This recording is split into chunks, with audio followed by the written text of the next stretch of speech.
Well, looks like a possibility of a wet picnic day tomorrow. I hope so.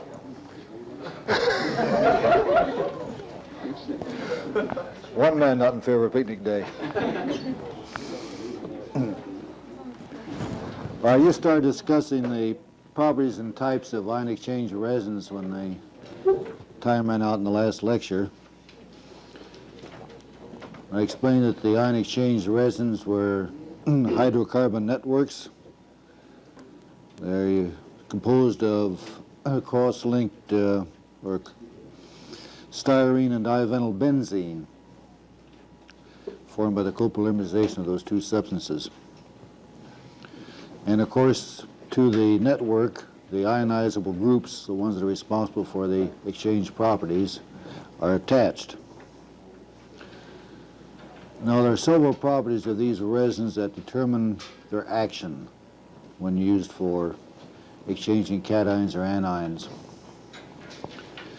And those three are particle size, cross-linkage, and of course the nature of the ionizable groups that are attached to the resins. Now, the smaller the particle size, the faster the reaction rate, and the greater the resistance to flow of liquid through the column. Now, the reason the reaction rate is increased with a decrease in particle size is because these small beads, and they're usually in bead form, are porous. They're not a solid bead, they're porous. And of course, there's only a small amount of the ionizable groups are on the surface of the bead. The greater proportion of the ionizable groups are in the interior of the bead. So the smaller the particle size, the shorter the distance the liquid has to travel to reach these ionizable groups inside the beads. And that's why the reaction rate is greater with decreasing bead or particle size. Now, the degree of cross-linking inside these beads can be varied over a wide range depending upon the particular properties that the manufacturer wants to impart to his beads. If there are only a few cross-linkages, relatively speaking, then this particular resin is going to have a very fast internal diffusion rate because the pore structure is going to be open, and it's easy for the wine to get inside and to react with the ionizable groups. On the other hand, if there's a high cross-linking, then it's going to be more difficult for the wine to penetrate inside the beads, and the reaction rate will be greatly diminished.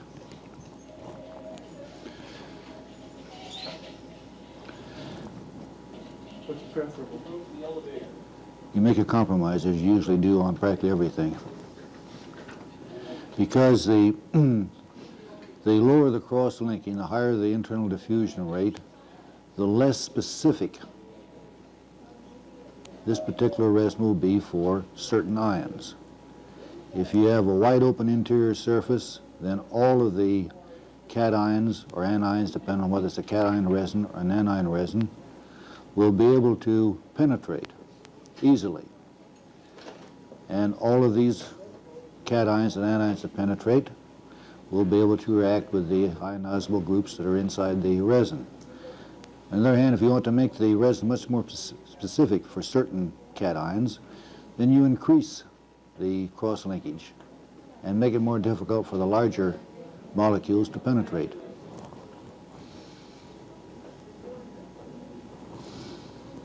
So, as I said, you make a compromise between fast internal diffusion, fast reaction rate, and the specificity that you want your particular resin to have.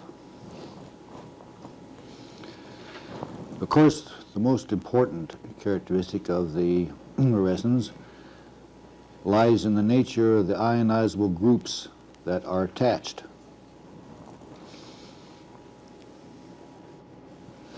Because that determines the chemical behavior of a particular resin. If you refer to the outline that I handed out at the last lecture, there are four major types of these resins. The sulfonic acid is one of the most widely used of the cation exchange resins. It's very strongly acidic, which means that it's non-specific. It's so strongly acidic that it will react with practically any cation. But it has a large exchange capacity, and it's a good grabber and remover of cations, so that's why it's one of the most widely used of the cation resins. The sulfonic acid is the group SO3H attached to any given R that you want to hang on to it. Now the carboxylic acid resins, or the COOH, carboxylic acid, is the ionizable active form responsible for the exchange, a cation exchanger naturally, but it's weakly acidic, and as a result is much more specific because it will not grab onto practically all the cations that are around and hold them, exchange them. So if you want a resin which is more specific, then you will use a weakly acidic, a carboxylic type, rather than the strongly acidic, the sulfonic acid type. So those are the two main types of the cation exchange resins as far as the active group that's attached to the resin is concerned. Now for the anion exchange resins, we have quaternary ammonium compounds, which are strongly basic, where the compound is NR3. And like the strongly acidic resins, they are definitely nonspecific. They will attract all anions and will hold all anions more or less. If you want a resin, an anion resin which is more specific, then you will choose the weakly basic one, where the ionizable group, the exchange group, is an amine, NH2, NHR, or NR2.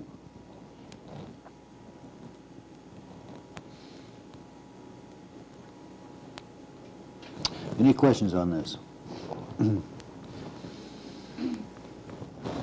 Good.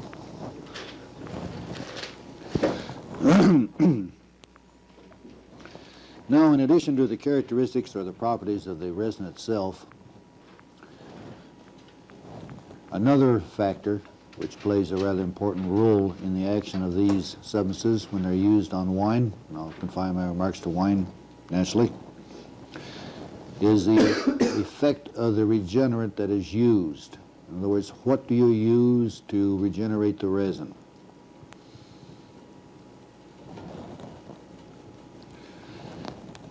If you're working with a cation exchange resin, you can regenerate with either an acid or a salt. Suppose your resin is loaded with potassium, and you can regenerate with a 5% hydrochloric solution, and your resin will then be in the hydrogen form, which means that when you start your wine through, you're going to be exchanging hydrogen from the resin for the cations in the wine, the potassium primarily, calcium, and so on. And as a result, the acidity of the wine is going to increase and the pH is going to decrease. If you want to affect a minimum change in acidity or in pH, then you regenerate your resin with a salt. Sodium chloride, 10% solution. That means that you hang sodium on the resin. And then when you start your wine through, you're exchanging sodium from the resin for potassium, calcium, magnesium, and etc. So there's a big difference in the effect of the regenerant used. If you use an acid and put your resin in the hydrogen form, you're going to affect a big change in total acidity and also in pH.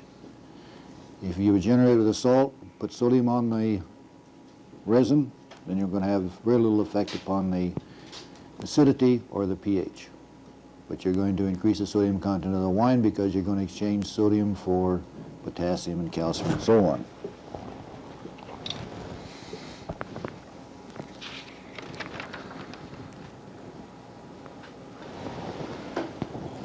However, if you do have your resin in the sodium form, there will be a small change in pH.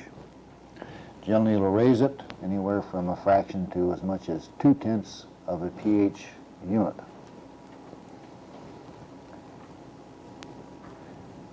Can anyone give me the reason for that? Right. You go to the head of the class.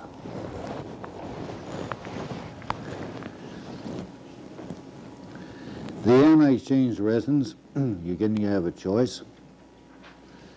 You can regenerate them with an alkali. For example,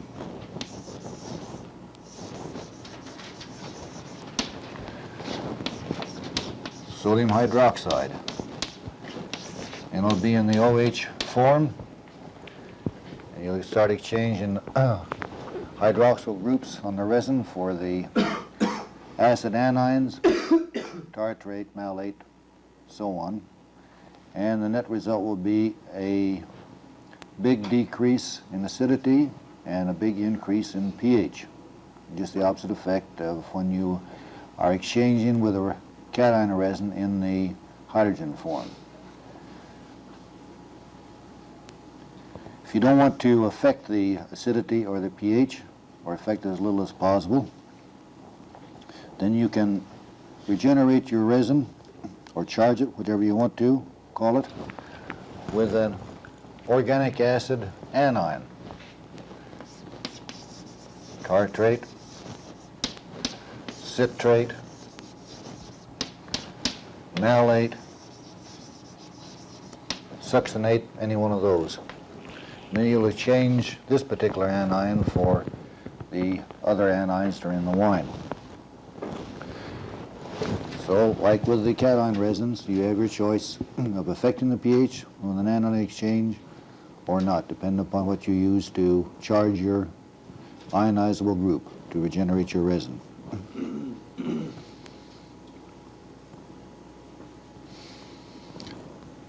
Any questions on this?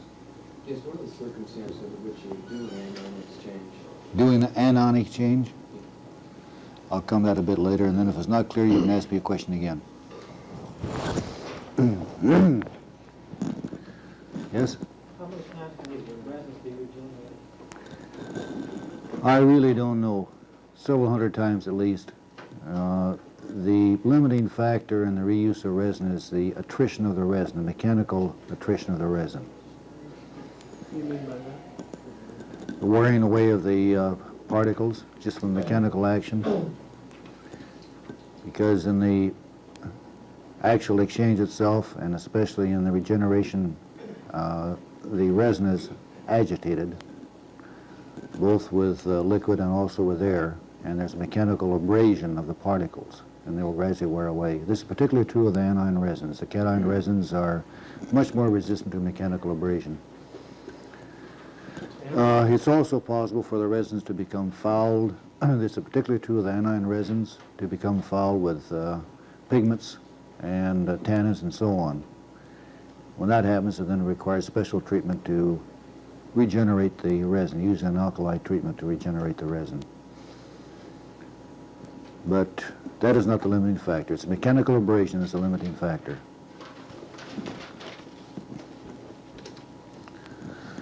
Well, the net or overall effect on the wine of ion exchange, the primary reason for ion exchange is to achieve tartrate stability. Because you remember I said that when I was talking about refrigeration,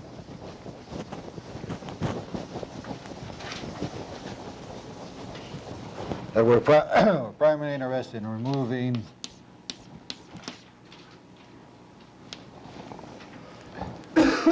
potassium bitartrate.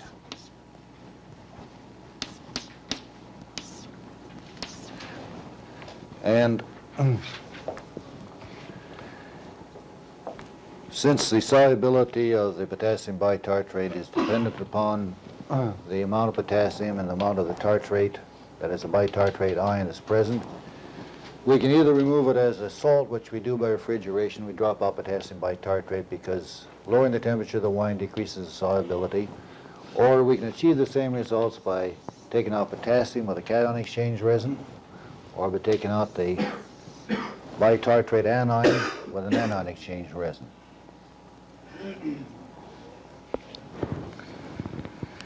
Now, we have some guiding principles in deciding what method we want to use to achieve this tartrate stability. We recommend refrigeration first, because refrigeration is usually necessary to attain the desired color stability in red wines and protein stability in white wines. So you're usually required to refrigerate your wines anyway, so go ahead and refrigerate instead of 3 days. It's also usually required for achieving tartrate stability or protein stability. Refrigerate for 6 days or a bit longer, and knock out as much of the tartrates as you can do economically by refrigeration. And quite often you can achieve tartrate stability by refrigeration alone. If you can't, then you have your choice of either cation exchange or anion exchange. Now, quite often, table wines in California, especially if the grapes come from the San Joaquin Valley, tend to be too high in pH and too low in acid. So it's beneficial to a cation exchange with a cation resin in a hydrogen form, which is going to reduce the pH and lower the acidity, and will usually contribute to increased quality of the wines. The limiting factor on hydrogen exchange is entirely taste. You do not want to exchange to the point where your wine is so acid that it's objectionable to be drunk. You want to exchange to the point where you've improved the acid balance of the wine. Then, yes? Are there legal limits on that too? pH change you can get from hydrogen? Yes, you cannot drop the pH of a wine below 3.0. It used to be that we cannot change the pH of the wine over 0.2, either up or down. Now the new law says we cannot drop the pH of the wine below 3.0, which gives us a lot of latitude. Yes? Would you remove the potassium with ion exchange instead of tartrate? Nothing? Just remain in solution? Just remains in solution. If we, excuse me, if we still have not completely stabilized the wine after exchanging with hydrogen to the desired extent dictated by taste considerations, then we can further exchange with the resin in the sodium form, and usually that will be sufficient to achieve the tartrate stability we're attempting to obtain. Occasionally not. This is particularly true of young red wines that one wants to market early. Red table wines, the ones one wants to market within the first year after production. And occasionally one has a deuce of a time trying to achieve tartrate stability, even with a combination of refrigeration, hydrogen exchange, and sodium exchange. Now, you have another choice. Suppose you have a very acid wine, and so acid as to be undesirable, so sharp that one does not obtain pleasure in drinking it, then go ahead and exchange in the anion form and have the anion in the hydroxyl form. You'll decrease the acidity, raise the pH, and get it up to the point where it's balanced and pleasant to drink. This does not occur too often in California. It is a problem in a number of the European wine countries.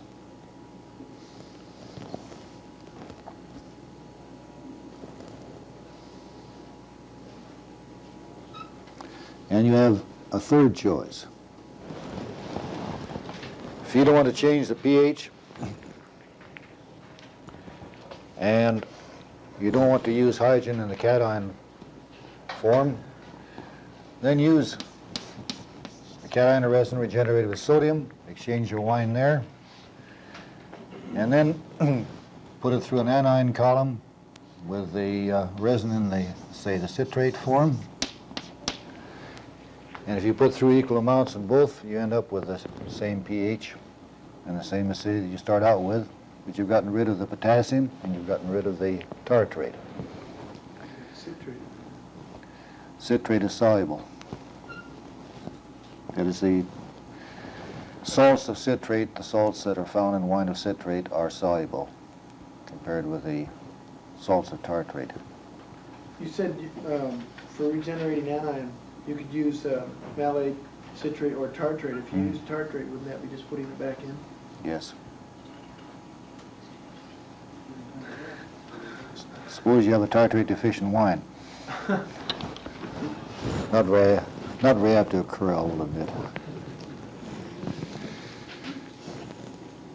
Any questions on what I've covered?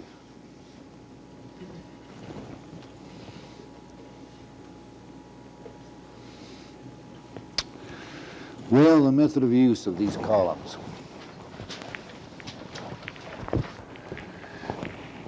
Before I go into the description of the column and the method of use, let me say, of course, you have the option of using either a column or batch. In other words, you can just dump resin into a tank of wine, mix it up, let the resin settle out, and rack off your wine. That's an easy and simple way of doing it. But the column is the method that's used. Batch method is only used if one wants to treat 50, 100 gallons, something like that, or a couple hundred gallons. The reason is that the column method will exchange twice the amount that a batch method will. And of course, one would expect that. The columns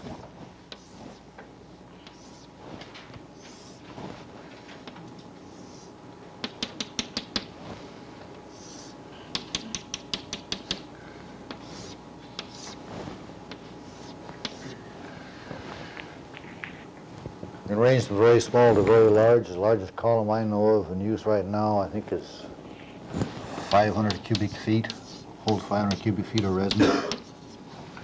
And there's columns down to as small as 5 cubic feet. The column is filled with the resin, screen on the bottom, screen up here, and wine is pushed through the resin. You have the screens to keep the resin from escaping. And as it passes through the resin, the exchange takes place. Does it matter whether it goes from top to bottom or bottom to top? I'll go into that in detail in describing the complete operation of the column. First is the exhaustion cycle.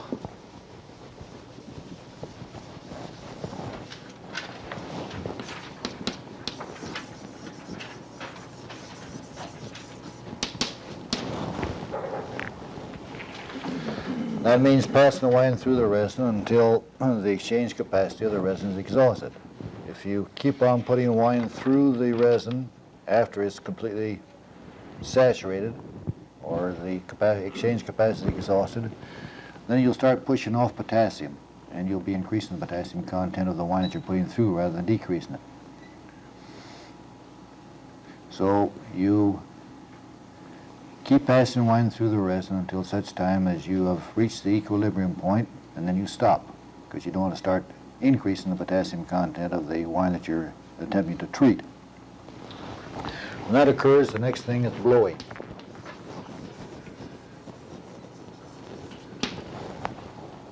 And that's blowing the wine out. The wine entrained between the resin particles, either a compressed air, or if you don't want to use compressed air, use nitrogen or carbon dioxide, preferably nitrogen. And get rid of the wine by blowing it out. That's followed by back flushing.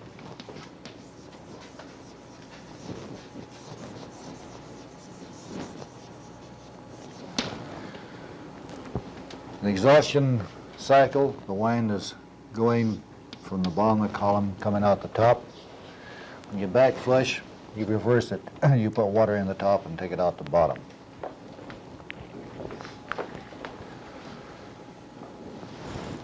And then you pass water up through the resin to wash and reclassify.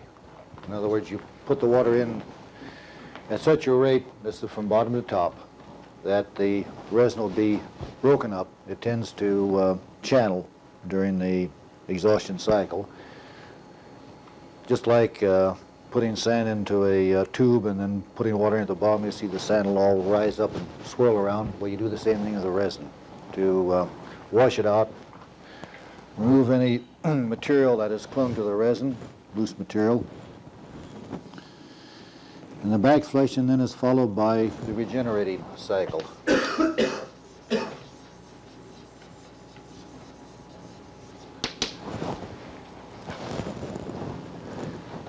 And whether you're using hydrogen chloride or sodium chloride, you pass the solution down through the resin.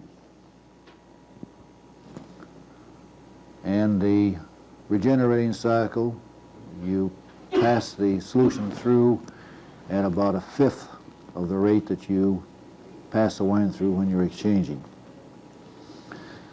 Why don't you let it sit in there? Because it will take forever to reach equilibrium. Remember the countercurrent principle, where you expose your strongest solution to the part which is nearest equilibrium because you have the driving force. Did I lose you? I'm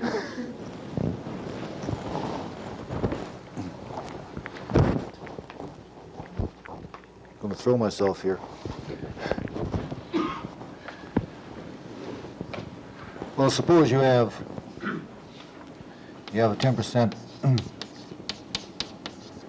sodium chloride solution that you're going to use for regenerating, and you start it down through your column. And of course, when you start, your column is equally loaded with the potassium that you've removed from the wine. But as you pass this thing down, your potassium content will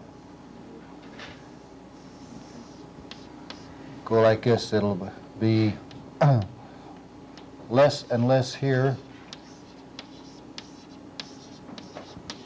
as you're passing your solution down. And of course, you want to regenerate completely. In other words, you want to remove all the potassium. So you're continually putting a fresh 10% solution up against this rapidly depleted area here. And when you get down to here, you have a strong potassium content, and you have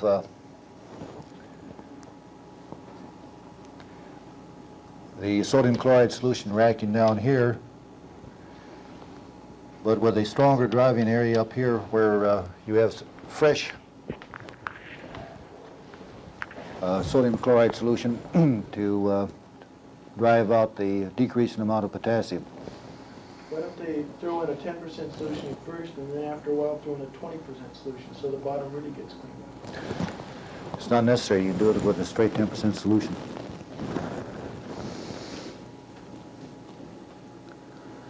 Well, after the after the regeneration cycle, then you pass water down through the resin to remove the excess sodium chloride, and that's you can check either by tasting, or if you want a more sensitive test to see when you wash out this excess sodium chloride, just use a silver nitrate solution to drop a little of the effluent into. So that's the washing cycle to remove the excess sodium chloride. Blow again to remove the water. And then you prepare for the exhaustion cycle after the blowing by passing wine up through the column first to reclassify the resin and remove any air pockets. And then you start the exhaustion cycle by reversing the wine flow down from the top of the column out the bottom. You wash with water, right? You wash out the excess sodium chloride or excess hydrochloric with water. Then blow out the water, and then reclassify with wine, and then start the exchange of the wine with the resin. Yes? I thought you said in the beginning that during the exhaustion cycle you wanted the wine to be going up. Now you just said that you end up with it going down. Do you alternate during each cycle? It doesn't really matter whether you put the wine down or put it up. It doesn't matter. Yes? What do you mean by reclassify? Well, the resin tends to pocket, to stratify, and unless you violently swirl this resin after all this regeneration washing cycle, you'll have pockets of air. You'll have channels through here rather than an even distribution of the particles. So that's why you put wine up through violently to get this all straight up like this, so that it'll drop back again into an evenly dispersed bed. Does it matter which direction you blow? Well, you blow down because it's pretty hard to blow up. When you try to remove all the liquid from the tank, it'd be rather difficult to try and lift up droplets of liquid and blow them out through the top. It's much easier to blow down.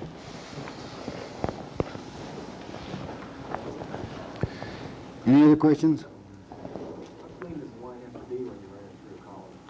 It must be very clean, because these resins will foul rather rapidly if your wine has particles to deposit on the beads.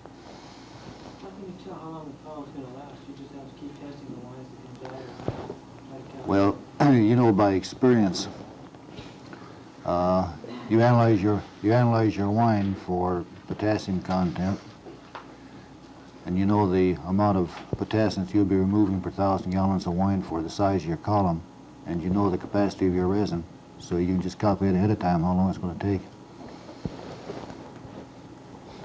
You don't have any way to, as the wine's going through, find out when the resin's. Oh, sure, you can analyze for potassium. You'll be doing that in the lab as one of your exercises. What's the particle size of the resin? Particle size of the resin, it has quite an effect. What is the particle size normally? Oh, Lordy. Very small beads like grains of sand. The resin we're using in lab is typical. Mm-hmm. So how is that wet?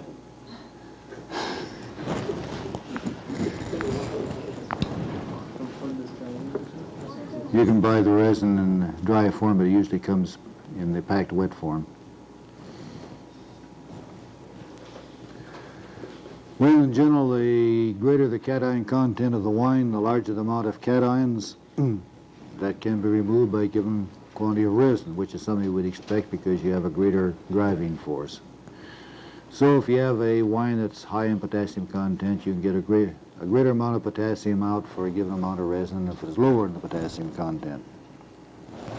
As a general rule, around 250 to 300 gallons of wine per cubic foot of resin.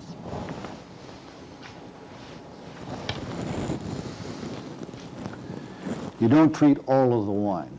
You just treat part of the wine and over-exchange this part of the wine that you treat and then blend it back with the untreated wine to reach the desired potassium level if you're cation exchanging.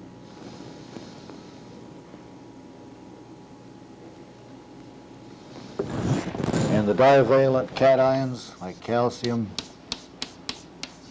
magnesium, are more strongly attracted to the resin than the monovalent, like potassium, for example, or sodium.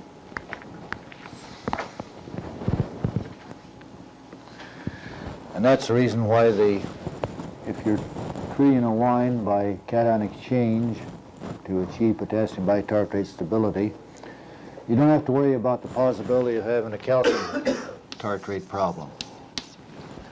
Because the calcium being divalent, you'll remove a lot of the calcium and get the calcium content down below the level where you have to worry about a calcium tartrate precipitation. Would copper or iron also be affected by this? No.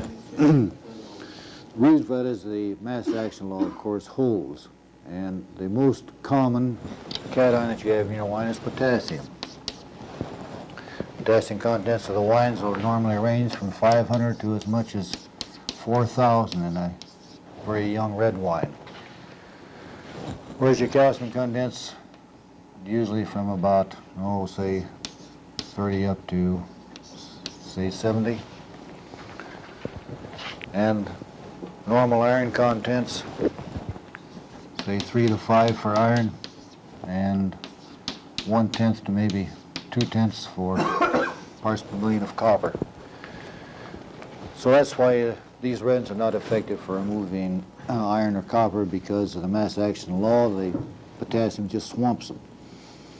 And that's why all of the calcium is not removed, only part of the calcium, even though the calcium being divalent is more strongly attracted to the resin than the monovalent potassium.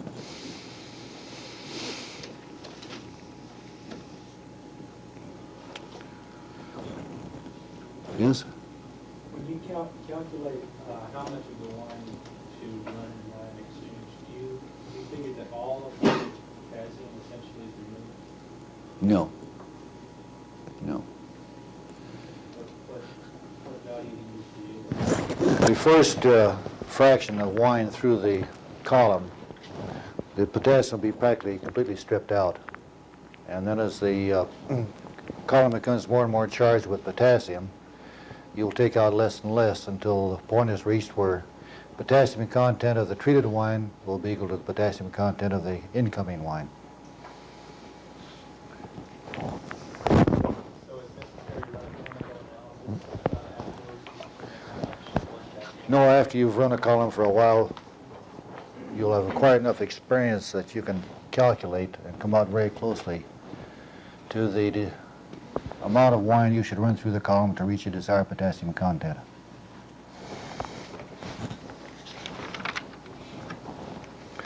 Any questions on ion exchange before I go on to something else? Yes? Did you say the ratio of cations removed from the wine depends on how many cations were in the original?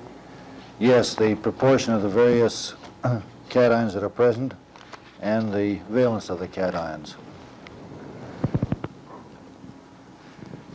Practically no calcium would be removed in preference to the very large amounts of potassium in comparison to the amount of calcium, except the calcium is divalent and it's much more strongly attracted than the potassium. So you do take out part of the calcium, even though the potassium is probably from 10 to 20 times the amount of calcium. With the new law on lowering the permissible lowering of the pH, is ion exchange, could it be considered a useful means of merely lowering or increasing the acidity of the wine in place of adding acid now? It is used fairly widely.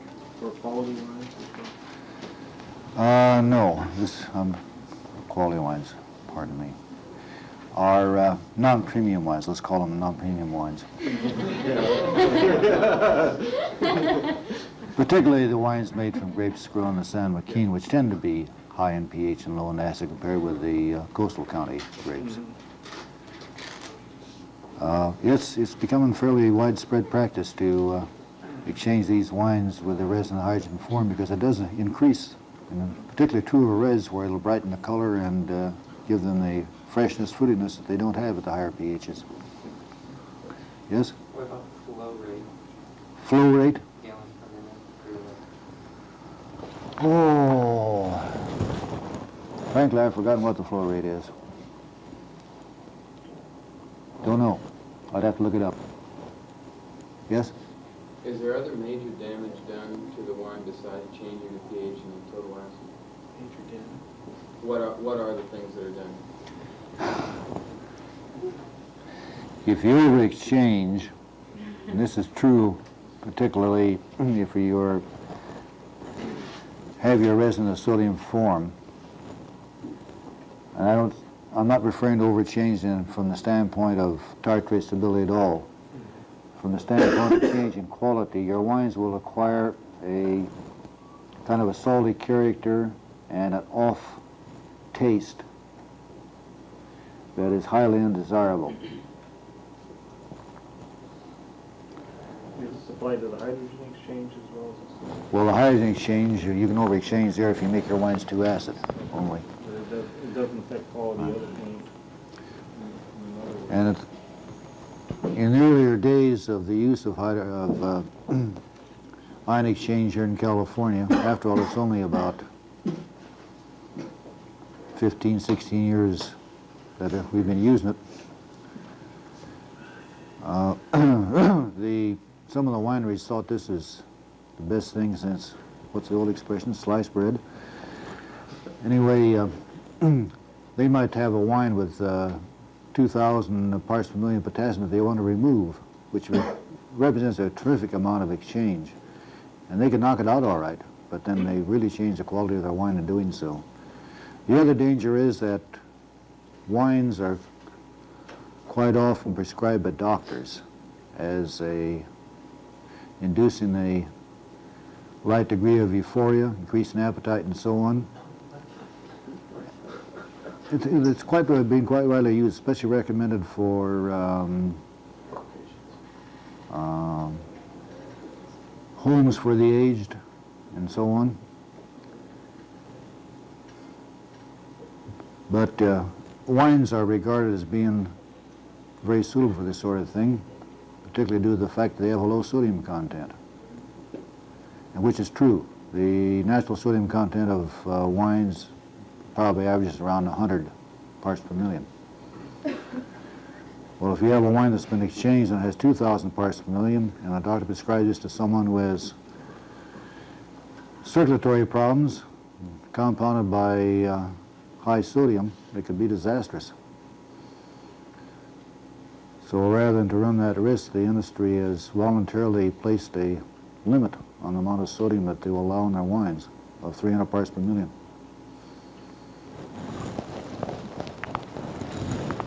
Any other questions on exchange? Going back to the beginning, you said the resins were made of hydrocarbon network styrene, and what was it you said now? Divinyl benzene.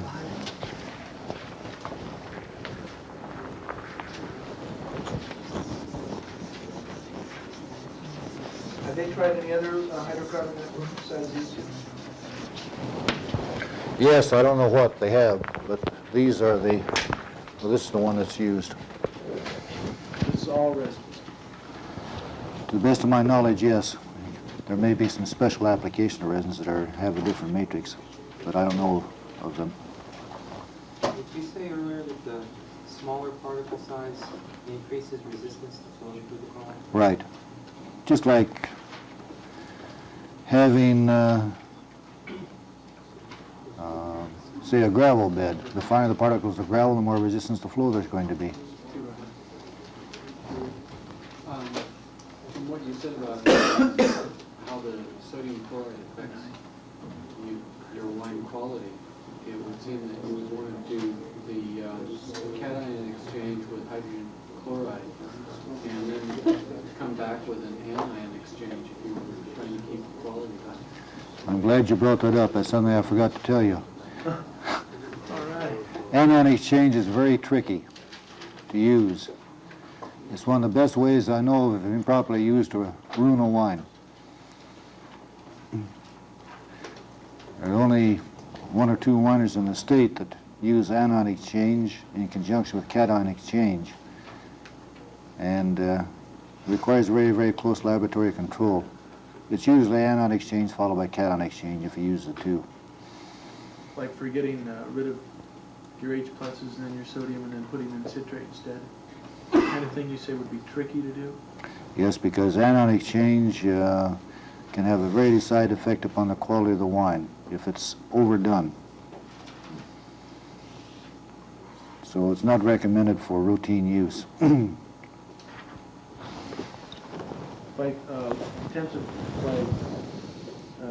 intensive lab care, when this is going on, you mean they tested a lot to see if they're... It's run in the lab before it's ever attempted in the plant, and then when it's being run in the plant, it's checked at least every half hour. It requires very, very close control. That's why I don't recommend using anion exchange. I've done enough in the lab and brewed enough wine to know it is tricky. Any other questions? Well, we got 5 minutes to talk about something that has a horrible smell. Hydrogen sulfide.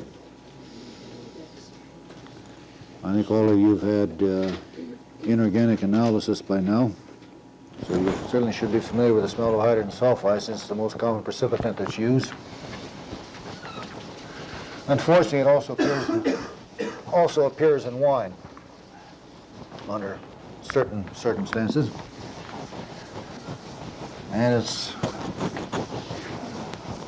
not likely any better in wine than it is when it's floating around the air in the lab.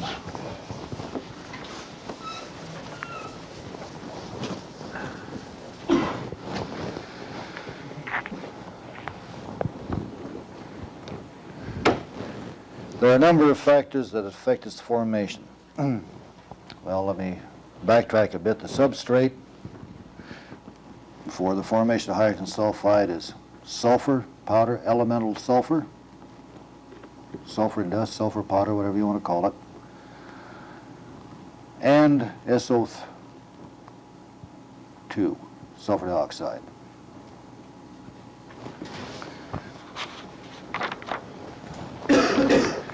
And here are some of the things that affect its formation. The particle size of the elemental sulfur. And this is the particle size in micrometers. 1, 5, 50. And here's the amount of hydrogen sulfide that's produced. 130. 55 and 7. Now the hydrogen sulfide produced is measured in millimeters of blackening of a filter powder column that has been saturated with lead acetate. Because the hydrogen sulfide will react with it to form lead sulfide, and of course that's black in appearance, so that's an easy way of measuring the formation of hydrogen sulfide is to pass the vapors through the column and then measure the millimeters of blackening that's formed by the reaction of the hydrogen sulfide and the lead acetate. In this particular case, 75 parts per million of elemental sulfur was added per liter of wine.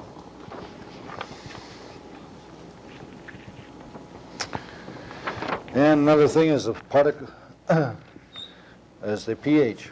As you can see there, as the particle size increased, the hydrogen sulfide formation decreased, or vice versa. In other words, an inverse relationship between particle size of the sulfur and the amount of hydrogen sulfide formed. The smaller the sulfur particle, the more hydrogen sulfide was formed. Another one's effective pH. Here's a pH 3.2, 3.6, 4. This is in the presence of 100 parts per million of SO2. And again, it's hydrogen sulfide formed 1.9, 1.5, and 0.5. So the lower the pH, the more hydrogen sulfide is formed from the SO2. And the effective temperature, degrees centigrade, 15, 20, 25, again with 100 parts per million of SO2. And the hydrogen sulfide formed 1.6, 1.8, and 2.2. In other words, the direct relationship between temperature and the amount of hydrogen sulfide that's formed. Are those still millimeters? That's milligrams. In this case, it's milligrams per liter of juice. Milligrams of H2S per liter of juice. This is formed during fermentation. Yeast strain that's used can have a great effect. With the number of yeast strains that were checked in the laboratory, the amount of hydrogen sulfide produced varied from 1 to 12 milligrams of hydrogen sulfide per liter. So yeast strains can have a big effect. An effect of juice clarity. Juice clarity. In other words, how clear or how dirty is your juice prior to the fermentation? With clear juice, no hydrogen sulfide formed. With dirty juice, hydrogen sulfide formed. We've repeated these experiments for a period of 5 or 6 years now, and we have never noticed the formation of hydrogen sulfide if the juice is clear prior to the start of the fermentation. What we do is to SO2 the juice, hold it at 60 degrees overnight, rack off, and ferment the clear juice. And then the lees we also ferment. Clear juice, no hydrogen sulfide. The lees, almost invariably hydrogen sulfide. Time's up.